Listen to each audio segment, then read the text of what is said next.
Obviously not good enough to win. Just came up short. Finishing off our drives, especially in the blue zone. We were able to move the ball at times, but just didn't execute at a high enough level to score enough points to win. Would you say that defenses are basically saying, hey, if we can take Taysom Hill's running ability away, we'll give ourselves a much better chance? A lot of teams just seem to be focusing a lot on that. I'm sure that's something they really account for, and defending our offense is stopping his yards running the ball. But that's also something that's a strength of his that we want to be able to do successfully. And so Notre Dame obviously, put a plan in place for that.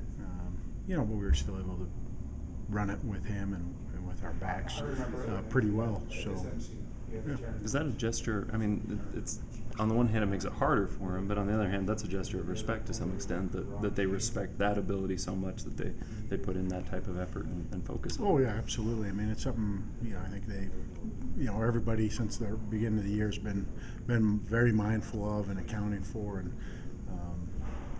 schemes for. So yeah, it's definitely sign of respect to him, and then it's a challenge for us to continue to find ways for him to run the ball successfully, in the offense. And a lot of it, is kind of option based. He can carry it, the backs can carry it.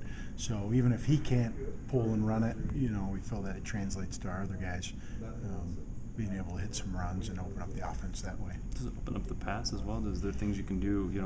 If they're having to devote a guy to spy on him, does that open up things in the pass game? Yeah, I mean, if they put an extra guy in the box, then it makes it a little easier on the perimeter, as well as maybe gives you certain throws that just because of the leverage of the defense to take away those runs. So that's something we try to utilize, in both regards. When he scrambles, is there more? And this is something I've looked at. Are there openings? Because it seems like he steps up in the pocket, and a lot of guys suck in. You get the guys watching him sucking in. Does that open up things behind him in the middle of the field? Are there options there that he might be able to develop more of? Looking at those.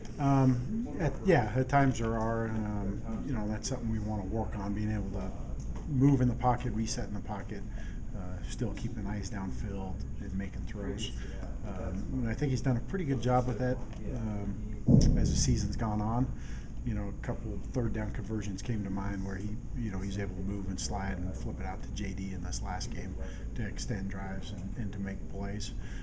So there's definitely some of that, and then some of it is just when pressure's coming, just finding the crease, avoid any sacks, negative yardage plays as much as possible, and just if we get a couple yards, that's a lot better than losing yards on a sack. So just kind of that, it's a fine balance between pulling down, taking off too much too early, and working the pocket and keeping your eyes downfield to find the receivers. It didn't seem like the middle was utilized a ton in the game. Was the middle open, or were they doing things to take away the middle of the field on some of the with their defensive coverage? Generally they kind of kept guys in, forcing the pass game to the perimeter, especially with kind of the conditions a little more than they showed going in.